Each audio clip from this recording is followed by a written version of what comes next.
आकाशवाणी भोपाल से प्रस्तुत हैं प्रादेशिक समाचार।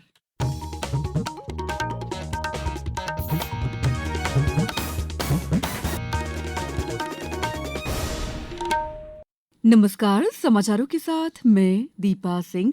सबसे पहले मुख्य समाचार। प्रधानमंत्री नरेंद्र मोदी आज भोपाल में ग्लोबल इन्वेस्टर्स समिट का करेंगे शुभारंभ। देश विदेश से निवेशक होंगे शामिल। मुख्यमंत्री डॉ मोहन यादव ने कहा, ग्लोबल समिट से युवाओं के लिए खुलेंगे रोजगार के नए दरवाजे। प्रधानमंत्री आज किसान सम्मान निधि की किस्त जारी करेंगे। और दुबई में खेले गए ICC champions trophy cricket match में भारत ने पाकिस्तान को 6 विकेट से हराया। अब समाचार विस्तार से। प्रधानमंत्री नरेंद्र मोदी आज 2 दिवसीय ग्लोबल इन्वेस्टर्स समिट का शुभारंभ करेंगे। भोपाल में होने वाले समिट में श्री मोदी मध्य प्रदेश की औद्योगिक नीतियों का शुभारंभ करेंगे। प्रधानमंत्री देश विदेश से आए निवेशकों, उद्योगपतियों, प्रवासी भारतीयों और स्टार्टअप्स को भी संबोधित करेंगे। पेश है हमारे संवाददाता की एक रिपोर्ट। प्रधानमंत्री नरेंद्र मोदी आज बड़े तालाब की आकर्षक पृष्ठभूमि और राष्ट्रीय मानव संग्रहालय के अनूठे परिदृश्य में दुनिया भर के निवेशकों को संबोधित करने के अलावा मध्य प्रदेश की 18 से अधिक नीतियों को जारी करेंगे।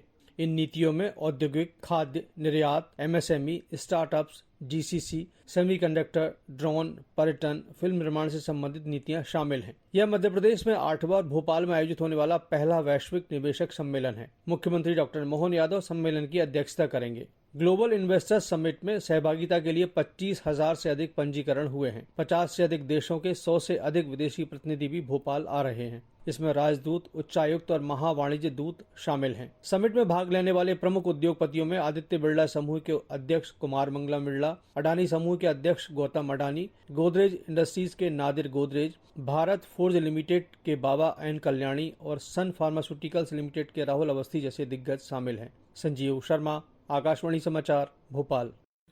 मुख्यमंत्री डॉ मोहन यादव ने कहा है कि भोपाल में हो रही ग्लोबल इन्वेस्टर्स समिट बहुत अच्छे परिणाम देगी और युवाओं के लिए रोजगार के नए दरवाजे खोलेगी। उन्होंने कल देर रात समिट स्थल पर पहुंचकर तैयारियों का जायजा लिया। मुख्यमंत्री ने मीडिया से चर्चा करते हुए कहा कि सरकार गरीब, युवा, अन्नदाता, नारी सभी के कल्याण के लिए समान रूप से काम कर रही है।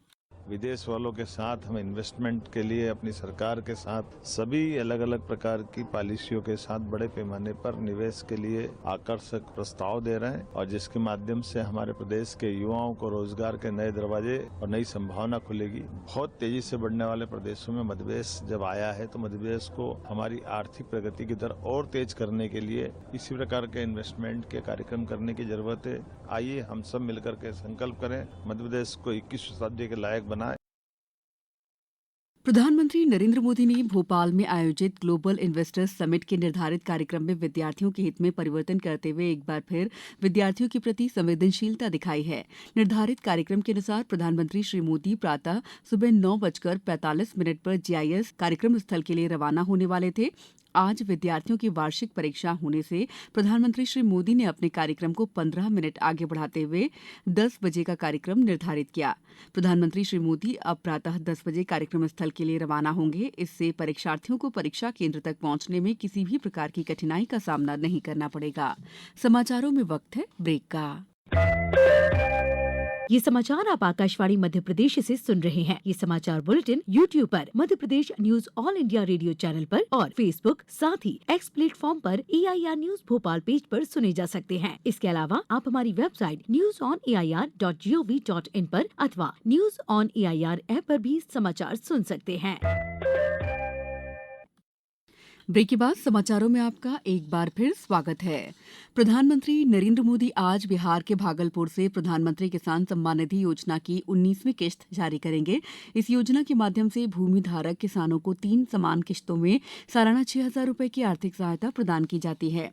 देश भर के 731 कृषि विज्ञान केंद्रों में भी कार्यक्रम आयोजित किए जाएंगे, जिसमें लगभग 2.5 करोड़ किसान कार्यक्रम से जुड़ेंगे। केंद्रीय कृषि और किसान कल्याण मंत्री शिवराज सिंह चौहान ने बताया कि केंद्र और राज्य सरकार की योजनाओं के बारे में जागरूकता पैदा करने के लिए इस दिन को किसान सम्मान समारोह के रूप में मनाया जाएगा। प्रधानमंत्री सूर्यघर मुफ्त बिजली योजना हितग्राहियों के लिए वरदान साबित हो रही है। इस योजना से लाभान्वित होकर कई हितग्राहियों ने ऊर्जा की बचत की है और बिजली बिल के झंझट से हमेशा के लिए छुटकारा पा लिया है। इस संबंध में प्रस्तुत है हमारी रीवा संवाददाता आरती श्रीवास्तव की एक रिपोर्ट। रीवा के रहने वाले पवन कचेर इस योजना का लाभ उठाकर बेहद प्रसन्न हैं। वे कहते हैं कि स्वयं बिजली बनाकर वे बेहद गौरवान्वित महसूस कर रहे हैं।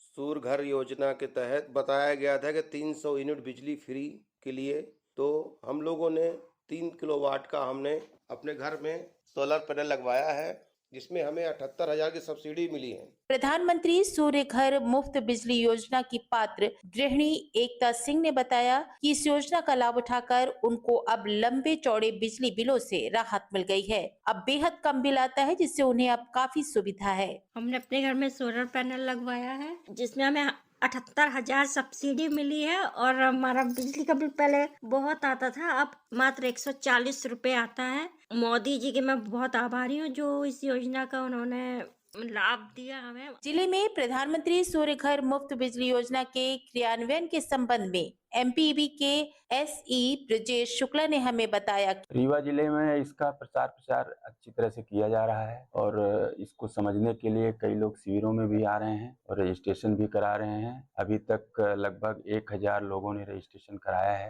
प्रधानमंत्री सूर्य घर मुफ्त बिजली योजना से लाभान्वित हितग्राहियों को अब भारी भरकम बिजली बिलों से राहत मिल गई है।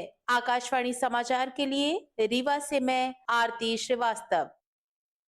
प्रधानमंत्री नरेंद्र मोदी ने पार्टी सांसदों विधायकों से कहा है कि वे जनता के बीच सक्रिय रहें, हितग्राहियों को योजना का लाभ दिलाएं और विकास कार्य सुनिश्चित करें। श्री मोदी ने कल भोपाल में आयोजित बैठक में पार्टी के चुनिंदा जनप्रतिनिधियों और पार्टी पदाधिकारियों को संबोधित करते हुए कहा, आप सब जनता के सेवक हैं, उनका विश्वास बनाए रखना हम सबकी जिम्मेदारी है।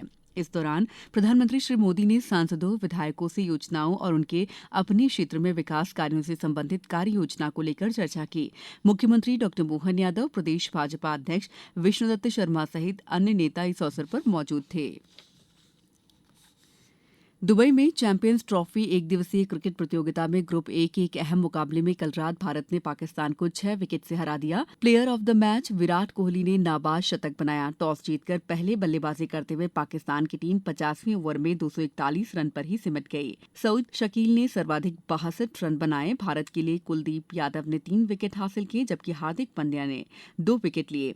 चीज मास्टर और रन मशीन विराट कोहली ने नाबाद शतक बनाया, जबकि श्रेयस अय्यर के 56 और शुभमन गिल के 46 रनों ने भारत के लिए स्कोर का पीछा करना आसान बना दिया। ये विराट कोहली का 51वां वनडे शतक था। इसके अलावा उन्होंने वनडे में सबसे तेज 14,000 रन बनाने वाले बल्लेबाज बनकर भी इतिहास रचा। इसके अलावा उन्होंने प्रतिद्वंदी पाकिस्तान के खिलाफ सबसे अधिक प्लेयर ऑफ द मैच पुरस्कार पाने का रिकॉर्ड भी अपने नाम कर लिया। अब कुछ समाचार संक्षेप में। इंदौर में 20 फरवरी से असंचारी रोगों की स्क्रीनिंग के लिए निरोगी काया अभियान की शुरुआत की गई है। लोगों की मधुमेह, उच्च रक्तचाप की जांच की जाएगी और उनका निःशुल्क उपचार भी किया जाएगा। जन अभियान परिषद ने समृद्धि योजना के अंतर्गत आगर मालवा में कल स्वैच्छिक संगठनों का 1 दिवसीय प्रशिक्षण शिविर आयोजित किया। श्योपुर जिले में निरोगी काया अभियान के तहत करीब 1,30,000 लोगों की डायबिटीज, रक्तचाप सहित अन्य बीमारियों की जांच की जाएगी। दतिया में आज से इस सत्र की 5वीं और 8वीं की परीक्षाएं प्रारंभ होने जा रही हैं। इसके लिए 71 परीक्षा केंद्रों पर 25,000 परीक्षार्थी परीक्षा देंगे। इस बुलेटिन में इतना ही। दीजिए इजाजत। नमस्कार।